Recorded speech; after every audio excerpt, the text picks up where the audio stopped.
यदि संपूर्ण भारतीय शास्त्रों का मंथन किया जाए तो प्रारंभ से लगा करके आज तक भारतीय दर्शन और भारतीय ज्ञान, भारतीय चिंतन और भारतीय विचारधारा को स्पष्ट करने के लिए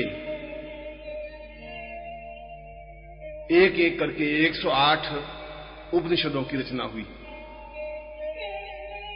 जब वेदों के भाष्य और वेदों के अर्थ समझ से परे हो गए तो ऋषियों ने उपनिषदों की रचना की। जब ज्ञान और चिंतन लोगों की समझ से परे हो गया तो फिर उपनिषदों की रचना करके लोगों को समझाने की प्रक्रिया प्रारंभ की। उपनिषद का तात्पर्य है उपनिषद, पास में आना और नजदीक बैठना। यहां पास में आना और नजदीक बैठने का तात्पर्य गुरु के समीप जाना और गुरु के समीप बैठने की क्रिया से है। जो गुरु के समीप बैठता है, जो गुरु से कुछ सीखता है, जो गुरु से कुछ चिंतन करता है, उनके ज्ञान मंथन से कुछ मोती प्राप्त करता है और अपनी जिज्ञासाओं का समाधान करता है, अपने मन की जटिल ग्रंथियों को खोलने का प्रयास करता है, और ऐसी क्रिया करने वाले को उपनिषद कहते हैं। उपनिषद कोई कागजों के टुकड़े नहीं है, उपनिषद कोई इबारतें नहीं है, लिखी हुई कोई पंक्तियां नहीं है।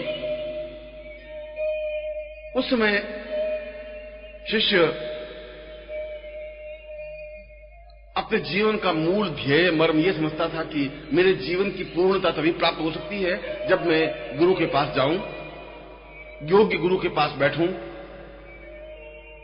और उनसे सीख प्राप्त करूं, शिक्षा प्राप्त करूं, ज्ञान प्राप्त करूं। मगर उपनिषद का एक और तात्पर्य है। गुरु के पास बैठना ही उपनिषद नहीं है। उपनिषद का मतलब है नजदीक जाना। हम प्रयत्न करें कि गुरु की भावनाओं का अनुरूप बने, हम प्रयत्न करें कि गुरु के चरणों में विसर्जित हों, गुरु के और नजदीक जाएं और इतने अधिक नजदीक चले जाएं कि गुरु के हृदय से एकाकार हो जाएं। हम में और गुरु में किसी प्रकार का अंतर नहीं रहे, इसको उपनिषद कहते हैं। हम में और गुरु में कोई पार्थक्यता नहीं रहे, कोई भेद नहीं रहे। उनकी विचारधारा हमारी विचारधारा, उनकी भावभूमि हमारी भावभूमि, उनका चिंतन हमारा चिंतन एक हो जाए। और उपनिषद का प्रारंभिक तत्व ही यही है कि तुम प्राण मम प्राण, तुम देह मम देह, तुम ज्ञान मम ज्ञान, तुम चिंतनम मम चिंतनम। तुम्हारा सारा चिंतन, तुम्हारा सारा ज्ञान, तुम्हारा सारा जो कुछ भी भाव सरणी है वह मेरी बन जाए और मैं अपने आप में बिल्कुल समाप्त हो जाऊं, मेरा कुछ अस्तित्व नहीं रहे, मैं अपने आप में आपके चरणों में विसर्जित कर दूं और विसर्जित करके बहुत कुछ प्राप्त कर सकूं। इस स्थिति को उपनिषद कहते हैं। ऋषियों ने कई उपनिषदों की रचना की। कठोपनिषद, मांडुक्योपनिषद, तैत्तरीयोपनिषद और एक एक करके 108 उपनिषदों की रचना होती गई। जहां भी ज्ञान की गुत्थी उलझती, जहां ज्ञान की गुत्थी को सूत्र में समझाने की व्याख्या सही ढंग से नहीं हो पाती तो उस सूत्र को विस्तार से स्पष्ट करने के लिए उपनिषदों की आवश्यकता पड़ी। एक सूत्र को लिया और एक सूत्र को विस्तार से विवेचित किया और इसे उपनिषद बनाया। उपनिषदों का तात्पर्य है कि हम उस सूक्ति को गहराई के साथ समझ सकें, हृदय के अंदर उतार सकें, पूर्णता के साथ चिंतन मनन विचार धारणा कर सकें।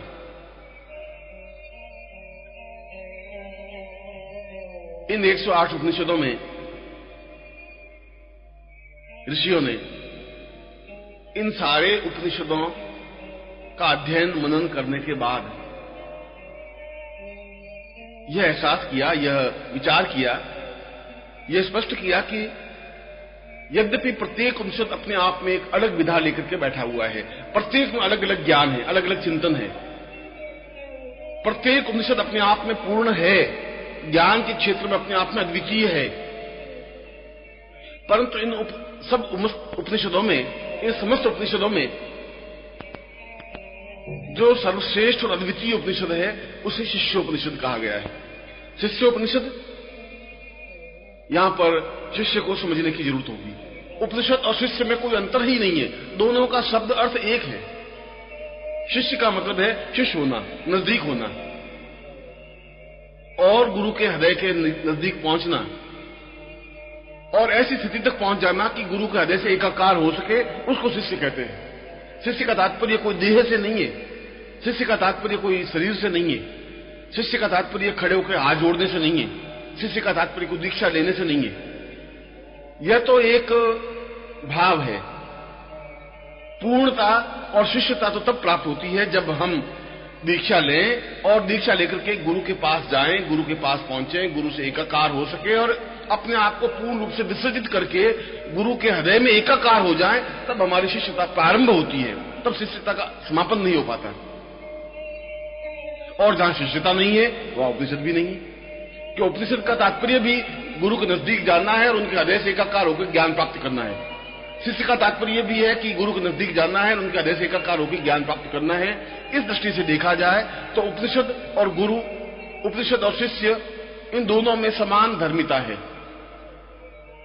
दोनों का एक ही लक्ष्य है, एक ही चिंतन है, एक ही विचार है, एक ही भावना है, और दोनों इस पथ के लिए प्रयत्नशील हैं कि उस महासागर में से हमें कुछ बूंदे प्राप्त हो जाए।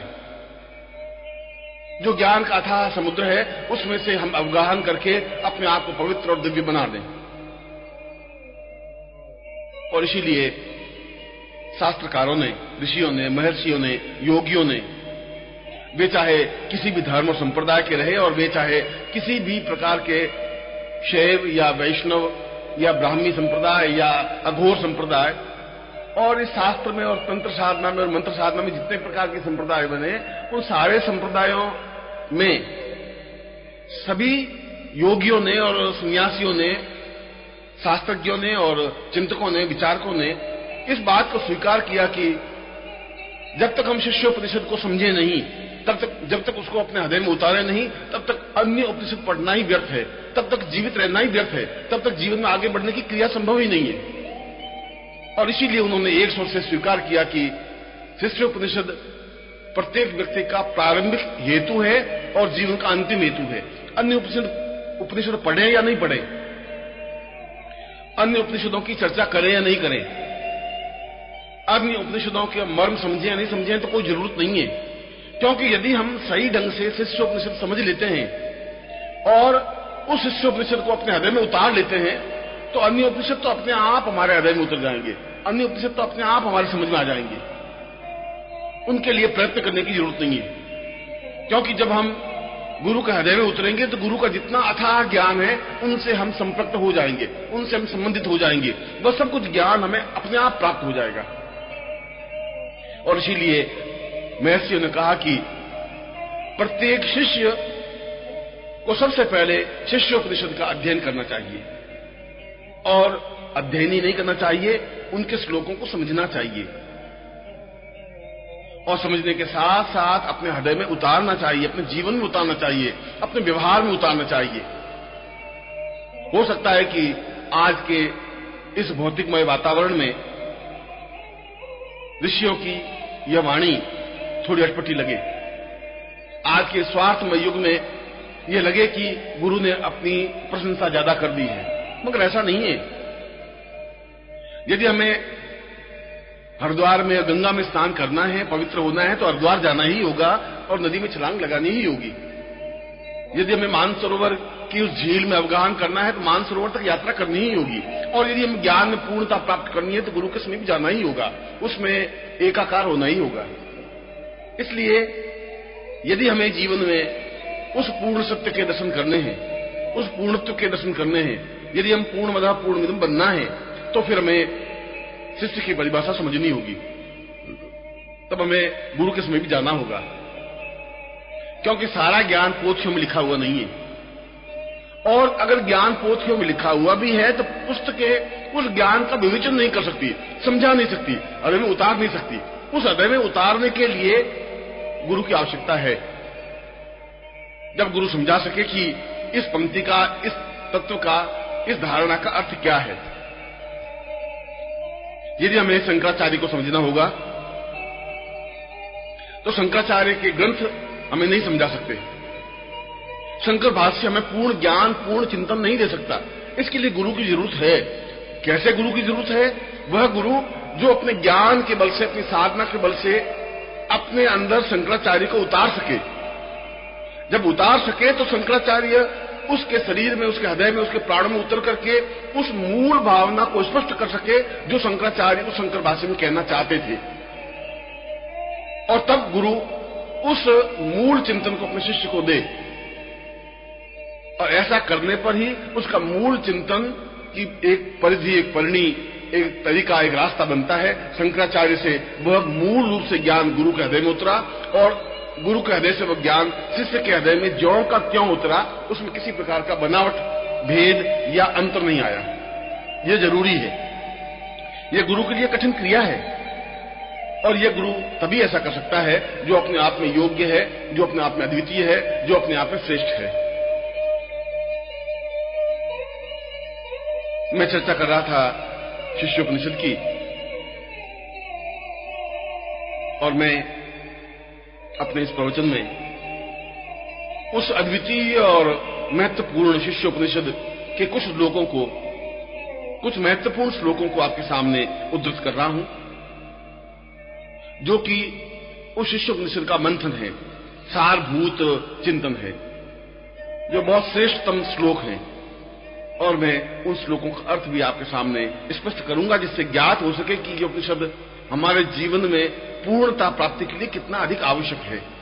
यदि हम पूर्ण होना चाहते हैं, यदि हम सही अर्थों में साधक बनना चाहते हैं, यदि हम सही अर्थों में इस पगडंडी पर आगे बढ़ करके पूर्णता की ओर अग्रसर होना चाहते हैं, और यदि हम एक बूंद से समुद्र में पूर्णता प्राप्त करना चाहते हैं, हम समुद्र बनना चाहते हैं, यदि हम एक सुगंध बनना चाहते हैं, यदि हम बसंत ऋतु बनना चाहते हैं, तो फिर ये जरूरी है कि इन श्लोकों को समझें, अपने हृदय में उतारें, और इन श्लोकों के अर्थ को सुने ही नहीं, बार बार उस श्लोक को सुनकर के उसके मूल अर्थ और मूल चिंतन को अपने शरीर में रचा लें, पचा लें, एकाकार कर लें, समझ लें।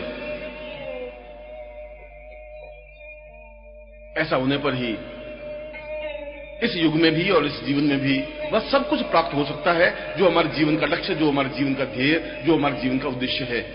और हमारे जीवन का उद्देश्य यह है कि हम एक सामान्य मनुष्य की तरह जिंदा नहीं रहें। हमारे जीवन का उद्देश्य यह है कि हम कीट पतंगों की तरह और पशु पक्षियों की तरह जिंदा रहकर मर नहीं जाएं। हमारे जीवन का उद्देश्य है कि यदि हम उस भारतवर्ष में पैदा हुए हैं, यदि हम विश्व में पैदा हुए हैं, इस ब्रह्मांड के एक भाग हैं, तो हम उस ज्ञान और चिंतन को प्राप्त कर लें जो ज्ञान हमारे पूर्वजों की थाती है।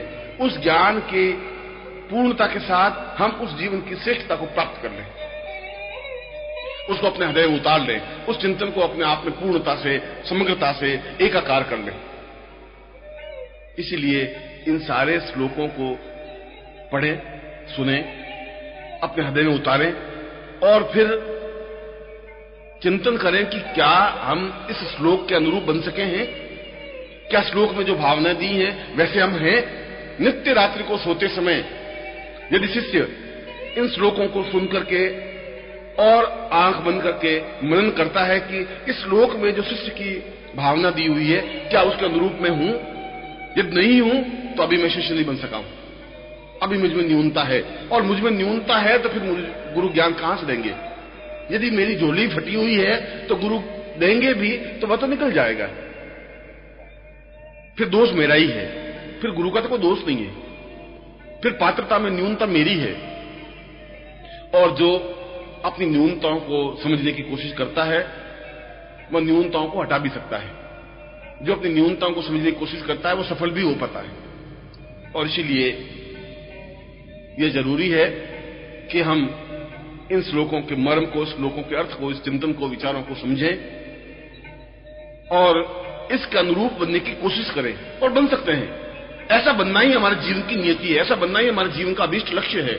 ऐसा बनने से हमें जीवन में पूर्णता प्राप्त हो सकती है। और यदि ऐसा नहीं बन सके तो हम फिर कृतज्ञ हैं, कायर हैं, बुज़दिल हैं, फिर हम शिष्य नहीं बन सकते। हमें शिष्य कहने का गौरव भी नहीं मिल सकता, फिर हम शिष्य कहला करके अपने मुंह को झूठा नहीं कर सकते। सही अर्थों में हम एक मामूली से व्यक्ति हैं, शिष्य नहीं है। शिष्यता की परिभाषा, शिष्यता का चिंतन, शिष्यता का मनन तो बिल्कुल एक अलग चीज है जो श्लोकों के अनुरूप बनने की क्रिया से है।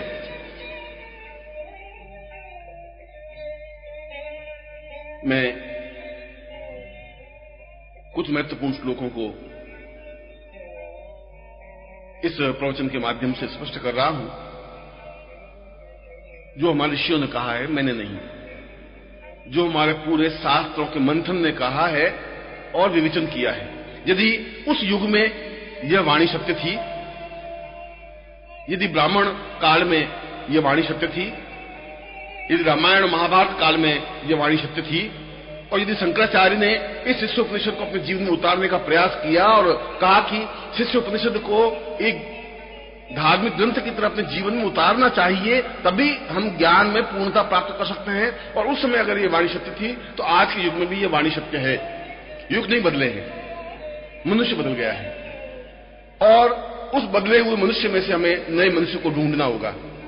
इस बदले हुए मनुष्य में से हमें उन मनुष्यों को छांटना होगा जो अपने आप में नवीनता को लेकर के आगे बढ़ रहे हैं, जो ज्योति स्तंभ हैं, जो दीप स्तंभ हैं, जो आगे बढ़ने का हौसला हिम्मत रखते हैं, जो सही अर्थों में शिष्य बनने का गौरव प्राप्त करने में सक्षम हैं। और यदि इस भीड़ में से, समाज की भीड़ में से 5, 10, 15, 20, 25, 50 भी ऐसे शिष्य निकल आए तो यह पृथ्वी वापिस सुखी और सफल और संपन्न हो जाएगी। यदि हम 100 शिष्य भी ऐसे इस पृथ्वी तल पर निकाल सके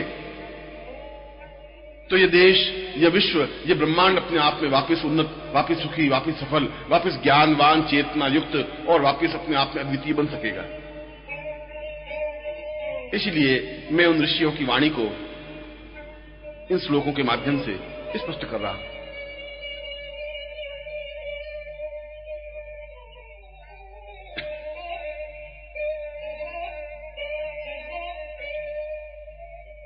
शिष्यो वतंसं परमेव तुल्यम्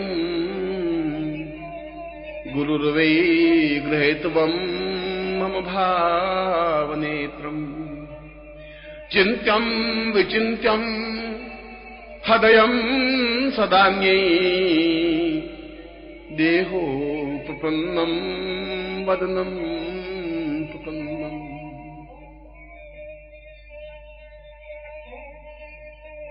शिष्य का तात्पर्य है निरंतर अनुकूल बनने की प्रक्रिया की ओर अग्रसर होना। निरंतर एक एक क्षण इस बात के लिए सचेष्ट और प्रयत्नशील रहे कि मुझे गुरु के अनुरूप बनना है। गुरु में जो गरिमा है, जो गुरु में ज्ञान है, जो गुरु में पवित्रता है, जो गुरु में दिव्यता है और जो गुरु में गुण है, उन गुणों के अनुरूप मुझे बनना है, आगे बढ़ना है, सफलता प्राप्त करनी है। यदि गुरु में कुछ अवगुण है तो शायद वह उनकी लीला है, हम नहीं समझ सकते। यदि हम गुरु को ही समझ लेंगे तो फिर हम शिष्य रहे ही कहां, फिर तो हम स्वयं गुरु बन गए।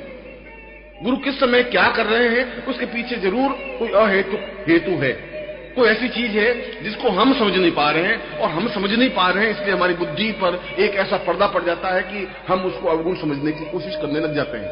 हो सकता है कि वह उनकी कोई क्रिया हो सकता है कि वह उनकी साधना पद्धति हो सकता है कि उनका कोई चिंतन हो सकता है कि वह कुछ विशेष करना चाह रहे हो, और उसके लिए किसी पात्र की, किसी स्थान की, किसी चिंतन की आवश्यकता हो।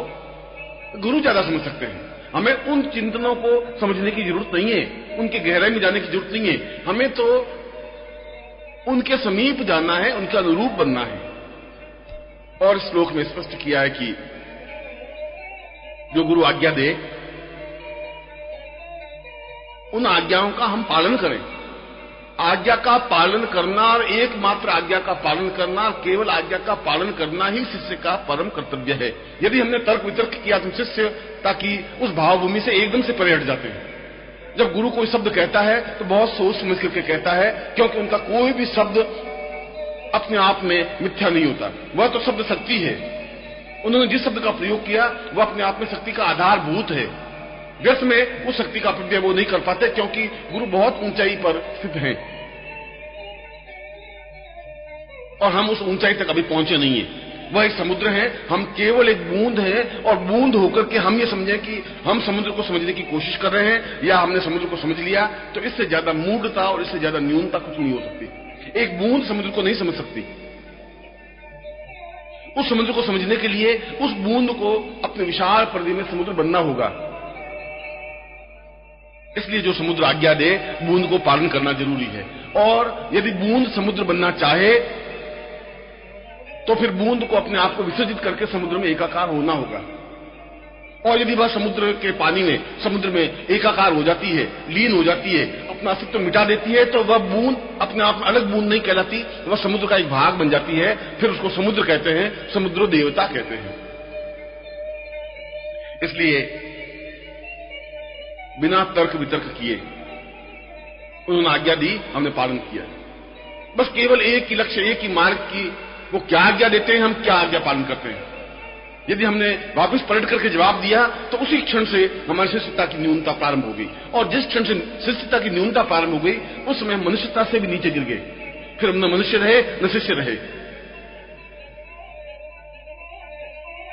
और इस श्लोक में शिष्य कि उन पांचों चिंतनों को स्पष्ट किया है कि एक शिष्य को गुरु के नजदीक जाने के लिए प्रारंभिक इन 5 तत्वों पर तो निरंतर अमल करना ही चाहिए। हर क्षण ये बिंदु इसके सामने स्पष्ट होने ही चाहिए शिष्य के सामने। पहला, गुरु उठे उससे पहले उठ जाए। जितने बजे गुरु उठे हम उससे पहले उठ करके तैयार हो जाएं, स्नान करके, पूजा करके, संध्या करके, जो कुछ हमारा दैनिक नित्य क्रियाकलाप है उसको संपन्न करके जब खड़े हों तब गुरु उठने की क्रिया हो। उससे पहले सारी काम कंप्लीट हो जाना चाहिए। बस इससे तो कतक नहीं, इससे हो ही नहीं सकता कि गुरु उठने के समय उठे या गुरु उठने के बाद उठे। दूसरा, गुरु सोए उसके बाद सोए। जितने समय गुरु सोए उनके चरण स्पर्श करके उसके बाद ही वह अपनी सैया पर जाए। तीसरा, हर समय दिन को या रात्रि को सतर्क रहे। थोड़ी सी गुरु की आवाज आने पर उठ के खड़ा हो जाए, तैयार रहे, आलस से छोड़ करके उनकी आज्ञा पालन के लिए तैयार रहे, सन्नद्ध रहे। ऐसा नहीं कि गुरु आवाजें देते ही रहे और तुम गहरी नींद में सोते ही रहो। यह तो शिष्य के लक्षण नहीं है, ये तो शिष्य के चिंतन नहीं है। चौथा, शिष्य के लिए जरूरी है कि वह निरंतर साधनारत रहे, प्रत्येक क्षण इस बात का प्रयत्न करता रहे कि मुझे साधना के क्षेत्र में अग्रसर होना है। और पांचवा, चिंतन कि गुरु की आज्ञा का बिना नूनच किए, बिना तर्क वितर्क किए पालन करे और केवल मात्र पालन ही करे। ये पांचों तत्व लेकर के शिष्य आगे बढ़े, तब शिष्य की पहली सीढ़ी पर पांव टिकता है। हम नित्य मंथन विचार करें कि क्या हम ऐसा कर रहे हैं, और यदि नहीं कर रहे हैं तो फिर हमारी न्यूनता है, फिर हमारी गलती है। और इस श्लोक में यह स्पष्ट किया है कि गुरु के प्रति हमारे जो कर्तव्य हैं, जो उत्तरदायित्व हैं, जो गुरु ने हमें काम सौंपे हैं, उन कामों को बिना हिचकिचाहट के पूरा करता रहें, पूरे करते रहें। यह अलग बात है कि उन्होंने हमें क्या काम सौंपा है, यह तो वे समझे।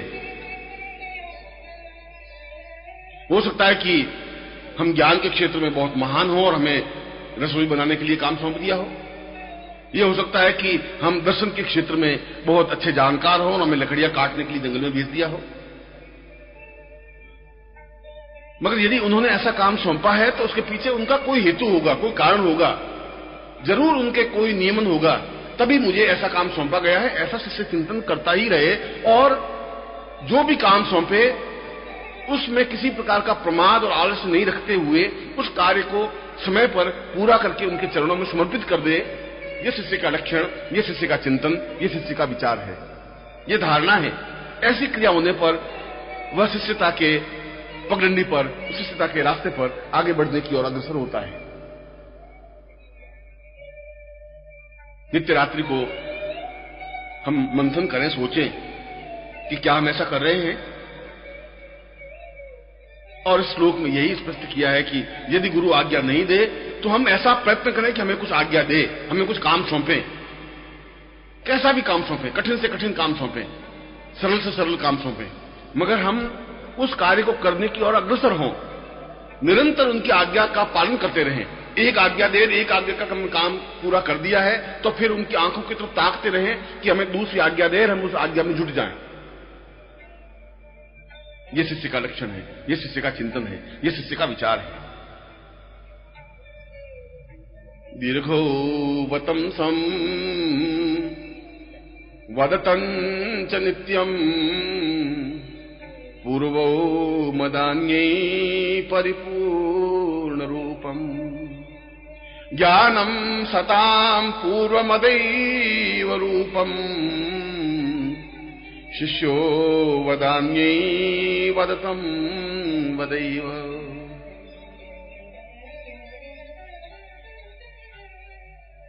शिष्य शब्द बना है आज्ञा पालन में, और शिष्य शब्द बना है निरंतर उनकी सेवा करने में।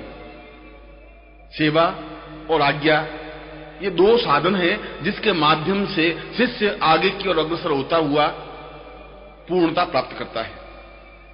जो सेवा नहीं कर सकता वह समर्पण भी नहीं कर सकता, और जहां समर्पण नहीं है वहां शिष्यता नहीं है। इसलिए शिष्यता के तीनों शब्द अपने आप में एक अर्थ ही है, एक ही अर्थ है, सेवा, समर्पण और शिष्यता। जहां सेवा है वहां समर्पण है, जहां समर्पण है वहां शिष्यता है। और इन तीनों का जब समन्वय होता है, जब तीनों तत्व एक साथ मिल जाते हैं, तब गुरु के पास में शिष्य आगे बढ़ने की ओर अग्रसर होता है। तब समझना चाहिए कि मैं आगे बढ़ रहा हूं। यदि उसमें सेवा करने की भावना नहीं है, और यहां सेवा का तात्पर्य उस श्लोक में, इस उपनिषद में स्पष्ट किया है कि जो गुरु की इच्छा है उस कार्य को प्रसन्नता पूर्वक करने की क्रिया को सेवा कहते हैं। यदि गुरु पानी पीना चाहे और हम उनके सामने अच्छे भोजन ला के रख दें, ये सेवा नहीं है।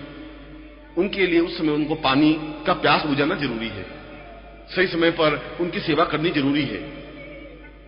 और निरंतर जैसे चकोर चांद को ताकता रहता है, उसी प्रकार से निरंतर हमारी आंखें उनके चरणों की ओर टिकी हुई रहे।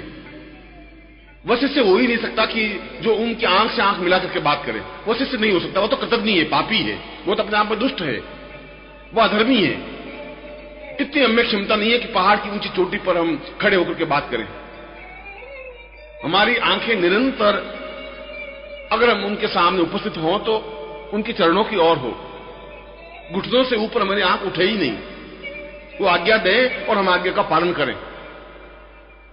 बहस करना या तर्क वितर्क करना, ये सामने बोलना तो घटियापन का एक अंतिम तरीका है, एक बहुत घटिया और छोटा उपाय है। वह तो शिष्यता की एक न्यूनता है। इसलिए श्लोक में बताया गया है कि शिष्य वह है जो गुरु बुलाए तो उसके सामने उपस्थित हो, मगर नजरें उसकी झुकी हुई हो, दृष्टि उनकी गुरु के चरणों पर हो, और मन में निरंतर ये भाव रहे कि मुझे अवसर मिले और मैं गुरु के पांव दबाऊं, मुझे अवसर मिले और मैं उनके शरीर की सेवा करूं, उनके शरीर की मालिश करूं, उनके शरीर को सुख दूं, उनको स्नान करवाऊं, उनके लिए जल की व्यवस्था करूं, उनके लिए वस्त्रों की व्यवस्था करूं, उनके कपड़े धोऊं, और वह सब कुछ काम करूं जिसके माध्यम से गुरु प्रसन्न हो सके, गुरु को सुख मिल सके। जहां गुरु को सुख मिलने की क्रिया है वह सेवा की क्रिया है, और ऐसी सेवा करने वाला व्यक्ति ही, ऐसा सेवा करने वाला शिष्य ही सही अर्थों में गुरु में हो सकता है। गुरु की सेवा करना शिष्य का पहला कर्तव्य है, आगे बढ़ने का एक क्रिया है, और यह सेवा आगे बढ़कर के समर्पण की भावना में परिवर्तित हो जाता है। क्योंकि छाया की तरह गुरु के साथ रहना और निरंतर उनकी रक्षा करते हुए उनकी सेवा में रत रहना और उनको सुख पहुंचाने का हर क्षण मन में भाव रखना समर्पण है। हर क्षण इस बात का चिंतन रहे कि हम चाहे दूर हो चाहे नजदीक हो। ये जरूर नहीं है कि हम हर क्षण गुरु के चरणों के पास ही हों। यदि गुरु हमें काम सौंपते हैं, उनसे 100, 200, 500, 1000 किलोमीटर दूर हों, वहां पर भी हमारा चिंतन हर समय गुरु के चरणों में रहे, हर क्षण ऐसा प्रयत्न रहे कि कोई तरीका हो जिससे हम गुरु से बातचीत कर सकें, उनसे आज्ञा प्राप्त कर सकें, उनको कहें कि आप हमें आज्ञा दीजिए, मैं उस काम को करूं। और यदि उन्होंने कोई काम सौंप दिया है तो सारे काम छोड़कर उस कार्य को संपन्न करे बिना किसी प्रकार का विचार किए। ऐसी क्रिया को समर्पण कहा जाता है।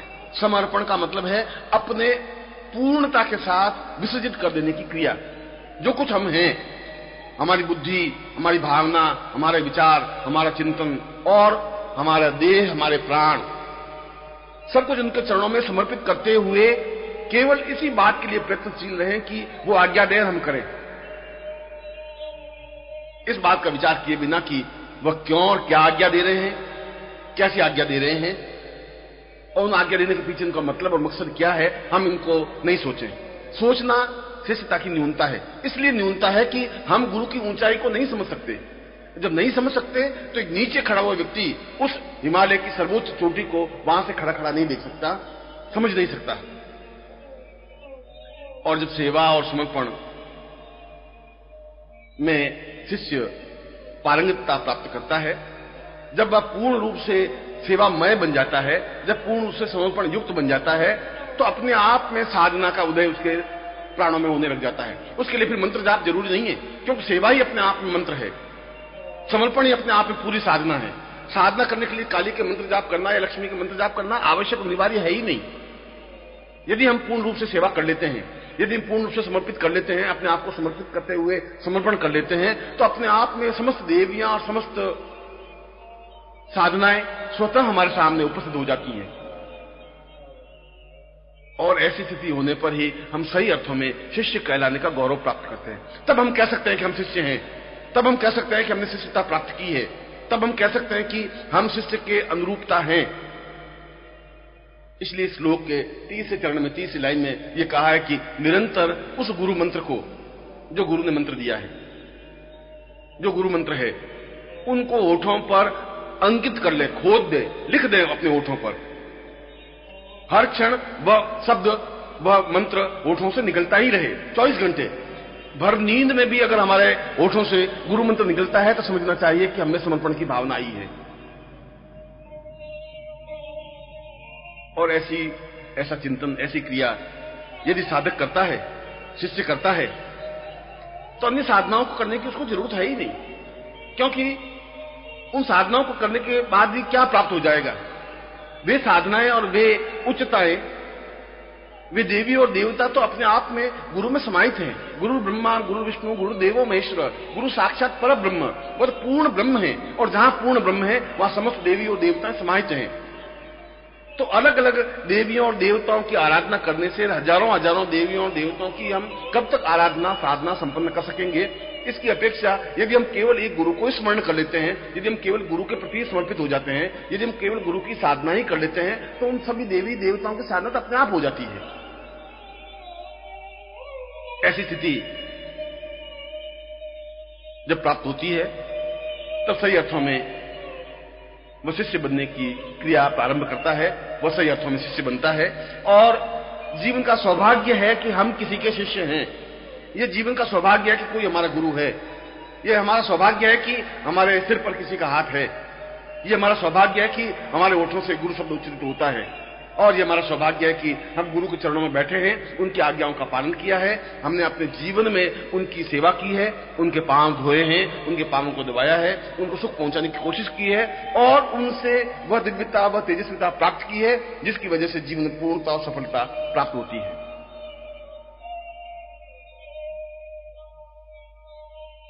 दिव्यो वदंतम भवनित्य रूपम चिंत्यम विचिंत्यम भवतां सदैवं तापोत्रयं पूर्णमदैव रूपम गुरुर्वैकतान्यं गुरुर्वैवतान्यं। जीवन के सारे संबंध स्वार्थ से युक्त हैं। यदि हमारी पत्नी है तो स्वार्थ की वजह से हमारी पत्नी बन सकी है या हम उनके पति बने हैं तो स्वार्थ है। यह स्वार्थ है कि वह मेरे घर में रहे, यह उसका भी स्वार्थ है कि मुझे एक पति मिले, और ये स्वार्थ है कि मुझे पुत्र उत्पन्न हो। और जिस क्षण पति नहीं रहता उसके बाद भी न तो उसके प्राण निकलते हैं, न वो मृत्यु को प्राप्त होती है, न मन में किसी प्रकार का चिंतन विचार आता है। 4-6 दिन, महीने, 2 महीने रो लेती है, वापस उसके जीवन का क्रियाकलाप वैसा ही चलने लग जाता है जैसा पति के समय था। इसका तात्पर्य यह हुआ कि केवल स्वार्थ के आधार पर संबंध था। पति और पत्नी के संबंध, पुत्र के संबंध, पौत्र के संबंध, भाइयों के संबंध, माता पिता के संबंध, ये संबंध तो केवल स्वार्थ पर आधारित है। यदि हम कमा करके देते हैं तो पिता हमारी प्रशंसा करता है, और यदि हम कमा के नहीं दें तो पिता में गाली देने लग जाता है, कहता है तुम कुपूत है, बेकार है, व्यर्थ है। तो हम अच्छे और बुरे नहीं थे, हमारा कमाने और नहीं कमाने की स्थिति अच्छी और बुरी थी। नहीं कमा रहे इसलिए खराब हो गए हम, और हम कमा रहे थे इसलिए बहुत बुद्धिमान हो गए। इसलिए कि हमारे पिता पुत्र का संबंध स्वार्थ पर आधारित था। सारे समाज के संबंध स्वार्थ पर आधारित हैं, चाहे मित्र हो, चाहे पड़ोसी हो, चाहे मां हो, चाहे बाप हो, चाहे भाई हो, चाहे बहन हो, चाहे रिश्तेदार हो, चाहे पति हो, चाहे पत्नी हो, चाहे पुत्र हो।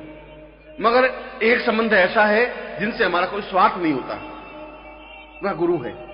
क्योंकि गुरु हमारा भाई नहीं होता, गुरु हमारे मां नहीं होते, बाप नहीं होते, संबंध नहीं होते, पति नहीं होते, पत्नी नहीं होते। वह बिल्कुल एक अलग तत्व है, और अलग तत्व होने के बावजूद भी हम उनसे जरूर से ज्यादा प्यार करते हैं, प्रेम करते हैं, उनमें एकाकार होने के लिए प्रयत्नशील हैं, और वह भी हमें उतना ही ज्यादा प्यार, प्रेम और स्नेह देता है। इसलिए ये संबंध मृत्यु के बाद भी समाप्त नहीं होते। मृत्यु के बाद भी गुरु बिल्कुल हमारे संपर्क में रहते हैं।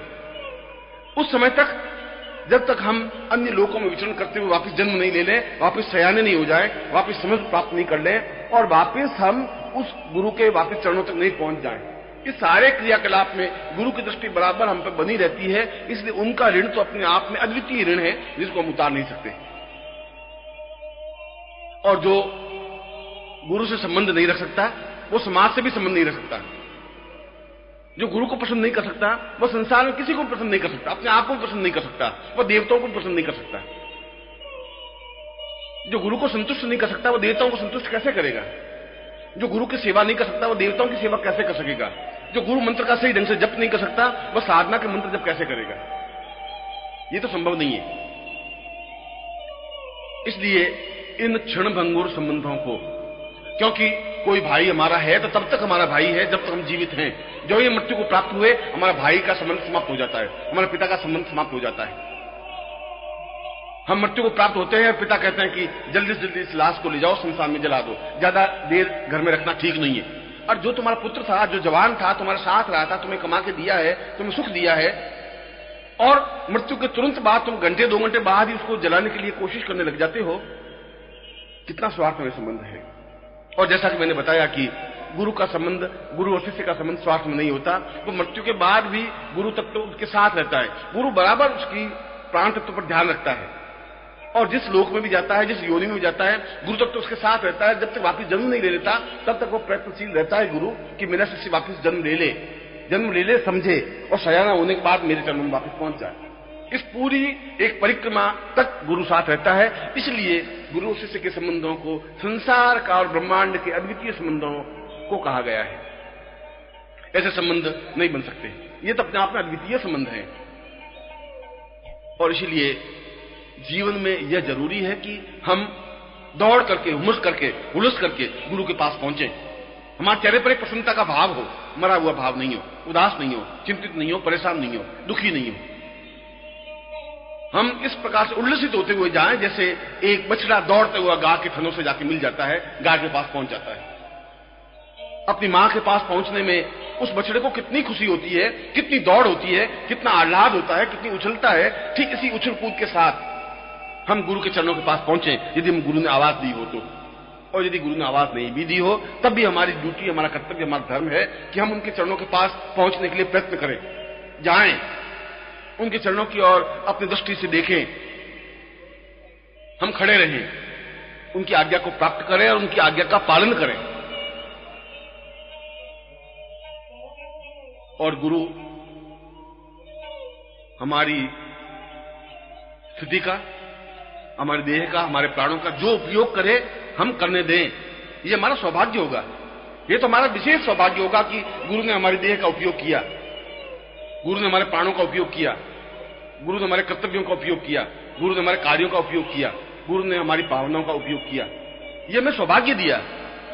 उनकी आज्ञा अपने आप में आज्ञा नहीं है, ये हमारे लिए सौभाग्य की बात है कि हजारों हजारों शिष्यों में से हमें यह काम सौंपा। ये तो हमारा शरीर एक मुट्ठी भर राख के मूल्य से ज्यादा मूल्यवान है ही नहीं। हम चाहे इस पे कितना ही घमंड करें, कितना ही गर्व करें, इसमें कुछ नहीं है। यदि सही अर्थों में देखा जाए तो इसमें लार, थूक, मल और विष्ठा के अलावा इस शरीर में है क्या? एक खून है, नाड़ियां हैं, हड्डियां हैं, मल है, थूक है, लार है, विष्ठा है। फिर भी गुरु ने अपने प्राणों से इस शरीर को पवित्र किया है, हमारे शरीर को स्पर्श किया है, हमें दीक्षा दी है और इस शरीर का उपयोग करने का प्रयत्न किया है। इससे ज्यादा हमारा सौभाग्य क्या हो सकता है? हमारे कार्यों का उपयोग करना शुरू किया है, हमें कार्य सौंपे हैं, हमें अपने पास बुलाया है और हम उलझते हुए उनके पास पहुंचे हैं।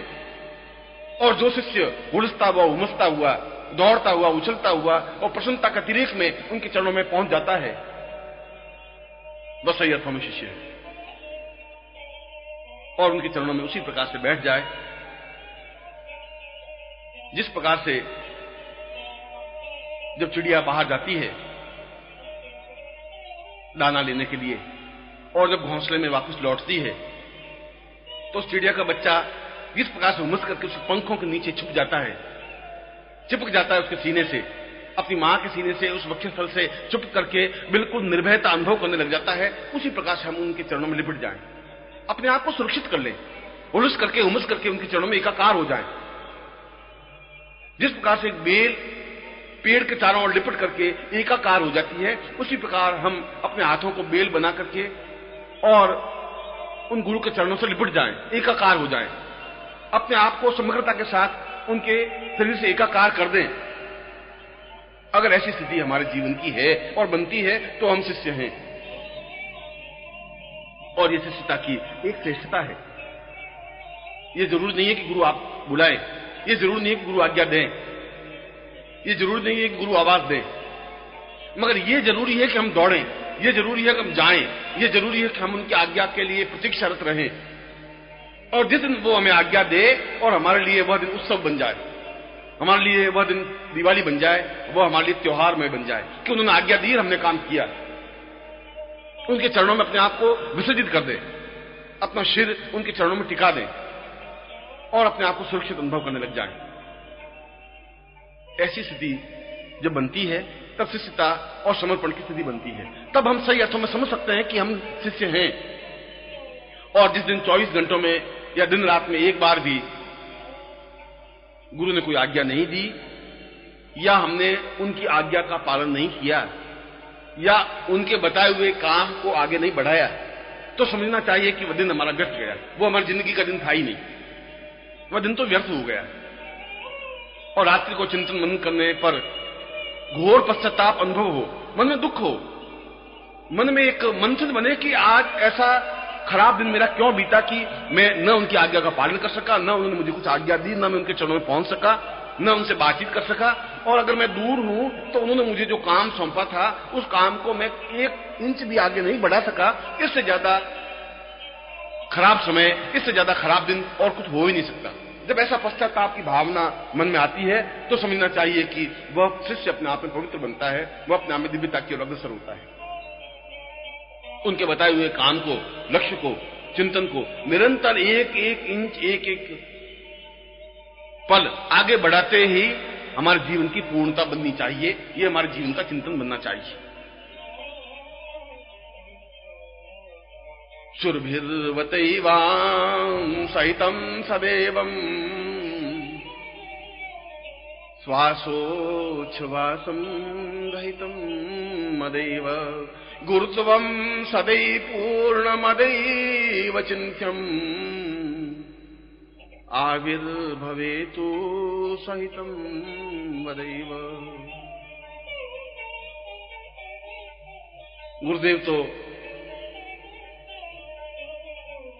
हिमालय के समान अत्यंत पवित्र और दिव्य हैं, अपने आप में अद्वितीय हैं, गौरी शिखर की तरह अपने आप में पवित्र हैं, श्रेष्ठतम हैं।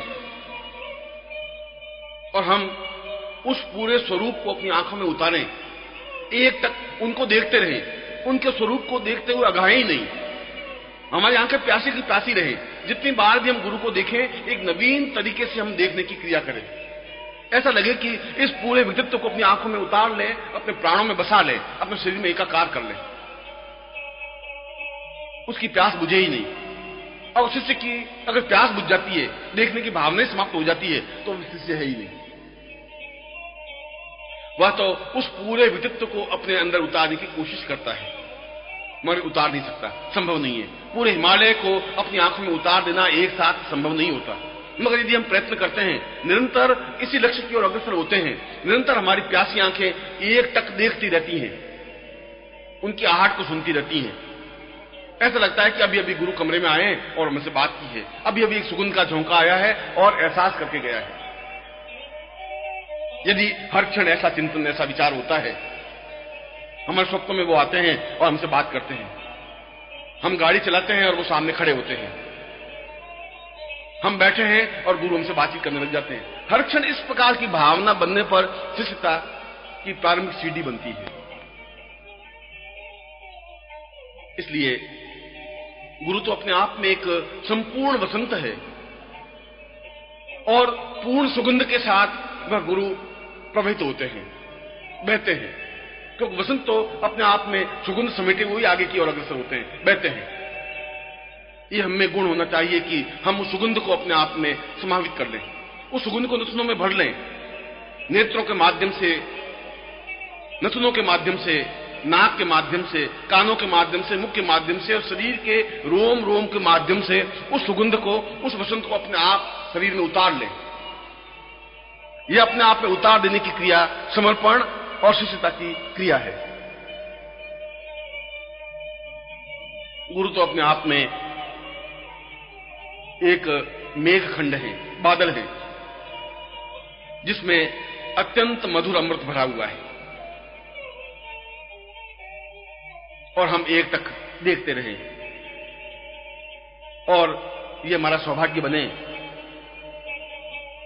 कि उस बादल को हमारे ऊपर बरसने के लिए प्रेरित करें।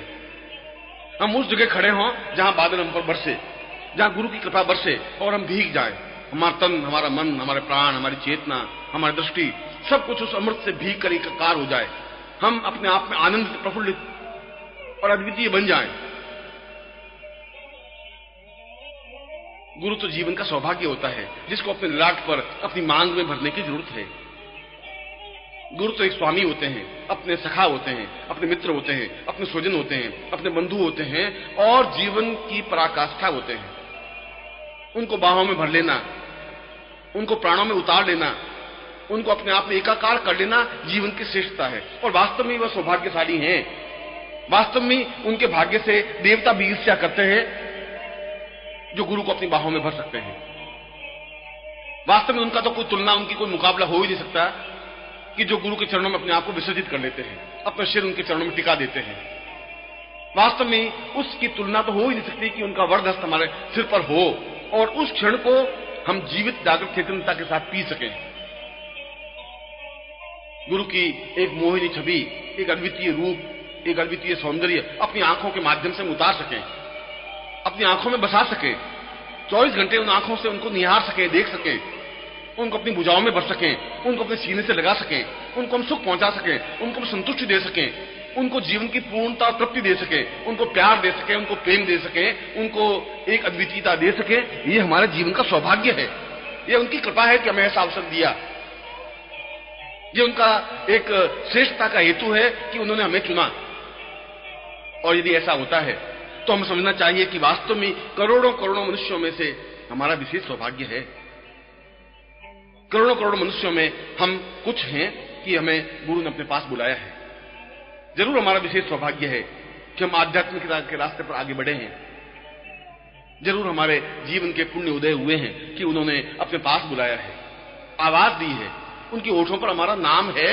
यह बहुत बड़े सौभाग्य की बात है। हजारों लाखों शिष्यों में से मेरा नाम गुरु के ओठों पर है, गुरु ने मेरे नाम को आवाज देकर के बुलाया है। इससे बड़ा सौभाग्य और क्या हो सकता है जीवन में।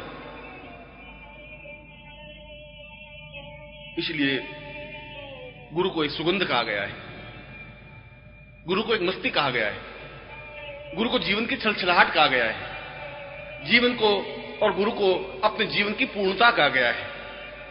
गंगा का एक जल कहा गया है जिसमें स्नान करने से अपने आप में दिव्य देह और पवित्रता बन जाती है। उनको सिद्धाश्रम का सिद्धपुंज योगी और सिद्धाश्रम का सिद्ध योगा झील का एक हेतु कहा गया है कि हम गुरु के चरणों में रुके, ठीक ऐसा ही लगे कि जैसे सिद्ध योगा झील में अपने आप में अवगाहन कर रहे हैं। इसलिए तो शिष्य की महानता है, इसलिए तो उसके जीवन के इतिहास बनते हैं। और शिष्य के जीवन का इतिहास यही है कि जीवन के किसी पन्ने पर गुरु ने उसको बुलाया था, जीवन के किसी पन्ने पर गुरु के चरणों में हम रहे। हमारे पूरी जिंदगी के किसी पन्ने पर यह लाइन लिखी हुई है कि गुरु ने हमें अपनाया, अपनी भुजाओं में भरा, अपनी बाहों में समेटा, हमसे बातचीत की। और जीवन के किसी पन्ने पर यह लिखा होगा कि हमने अपनी आंखों से गुरु के स्नेह को, प्यार को, सौंदर्य को अपनी आंखों के माध्यम से प्राणों में उतारा। हमने उनको संगीत सुनाया, हमने उनको वाद्य यंत्र सुनाए, हमने उनकी सेवा की, हमने उनको प्रसन्न किया। और इसके बदले में गुरु इतना अधिक ज्ञान, इतनी अधिक चेतना, अधिक प्राण तत्व दे देते हैं कि हमें पता ही नहीं चलता और हमारा सारा शरीर दिव्य, पवित्र और अद्वितीय बन जाता है। हमारे सारे पाप धुल जाते हैं, हमारा सारा मलिनता खत्म हो जाती है।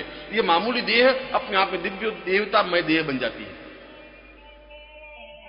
ऐसा ही तो जीवन हमें चाहिए। और जब ऐसा जीवन प्राप्त होता है तभी हमारे जीवन की पवित्रता और दिव्यता, तभी हमारे जीवन की श्रेष्ठता और अद्वितीयता प्राप्त होती है।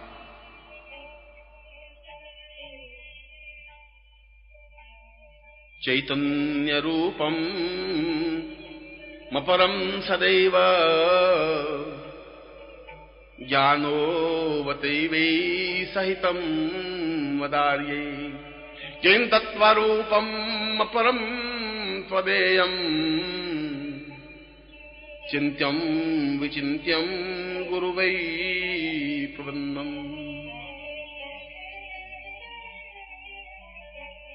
शिष्य का तात्पर्य है अपने जीवन को सौभाग्य में परिवर्तित कर देने की क्रिया। ये हमारा सौभाग्य है कि हम इस पृथ्वी तल पर उपस्थित हैं, जीवित हैं, जागृत हैं, चैतन्य हैं। और उससे भी बड़ा सौभाग्य है कि हमारी पीढ़ी का सौभाग्य है, हमारे जीवन का सौभाग्य है कि हमें अपने जीवन में कोई ऐसा जागृत और चैतन्य गुरु मिला। हमारी पिछली पीढ़ियों को ऐसा गुरु नहीं मिल सका, हमारे दादाओं को, हमारे परदादाओं को नहीं मिल सका, ये उनका दुर्भाग्य है। हमारे आने वाली पीढ़ियों को ऐसा गुरु मिल सके ये कोई जरूर नहीं है, पर ये हमारा सौभाग्य है कि हमारे जीवन में कोई ऐसा गुरु है और हम उनके चरणों में हैं। ये दूसरा सबसे बड़ा सौभाग्य है। जो शंकराचार्य के चरणों में रहे वे रहे। आज का एक व्यक्ति चाहे करोड़ रुपए खर्च करके भी शंकराचार्य के चरणों में बैठना तो संभव नहीं हो सकता। जो कृष्ण के साथ रहे वो रहे, हम उनके साथ नहीं रह सके, ये हमारा और हमारी पीढ़ी का दुर्भाग्य है। मगर आज जो गुरु हैं उनके चरणों में हम बैठे, ये हमारा सौभाग्य है। यदि हम इस सौभाग्य से वंचित हो जाते हैं तो फिर हमारे जैसा कोई कृतज्ञ नहीं हो सकता, फिर हमारे जैसा कोई पापी नहीं हो सकता, फिर हमारे जैसा कोई न्यून नहीं रह सकता। इसलिए सारे काम छोड़ करके हमारा प्रत्येक पल इस बात के लिए प्रयत्नशील हो कि हम किस प्रकार से गुरु के चरणों में पहुंचे। यात्रा करके, परिश्रम करके और अपने समय को देकर के, जैसे भी हो, जिस स्थिति में भी हो, जिस प्रकार से भी हो, हम पहुंचे और उनके चरणों में रहें। और श्लोक की दूसरी पंक्ति में स्पष्ट किया है कि जिस समय शिष्य दोनों हाथ और सिर उनके चरणों में झुका देता है और अपने आंसुओं से उनके चरणों को धो लेता है, आंसुओं से पूरे चरणों को प्रक्षालित कर लेता है, और प्रक्षालन करने के बाद, धोने के बाद यदि उनके चरणों में उसे काशी दिखाई देती है, हरिद्वार दिखाई देता है, गंगा दिखाई देती है, देवी और देवता दिखाई देते हैं, तो समझना चाहिए कि हम सही अर्थों में शिष्य हैं। हम झुकें और उनके चरणों में देवता दिखाई दे जाए, हम झुकें और उनके चरणों में मंदिर, मस्जिद, काबा दिखाई देने लग जाए, हम झुकें और उनके चरणों में सारे इष्ट और सारे देवता और महाकाली और महालक्ष्मी और महासरस्वती साक्षात रूप में हमारे सामने विद्यमान हो जाए। ऐसा सौभाग्य हो जाए तो हमारे जीवन की धन्यता है, फिर हमारे जीवन की पूर्णता है, फिर हमारे जीवन की अद्वितीयता है। और हम गदगद कंठ से भाव विभोर होकर के प्राणों को उच्छ्वास से आंखों में आंसू भर करके दोनों बाहें फैला करके उनके चरणों में लिपट जाएं, ये हमारे जीवन की पराकाष्ठा है, पूर्णता है, श्रेष्ठता है। उस पल की तो तुलना की ही नहीं जा सकती। वह पल अपने आप में अद्वितीय है। और ऐसा ही सौभाग्य आप लोगों को मिले, ऐसा ही सौभाग्य आपके जीवन में नसीब हो। मैं आप सबको ऐसा ही आशीर्वाद दे रहा हूं कि आप सही अर्थों में शिष्य बन सकें।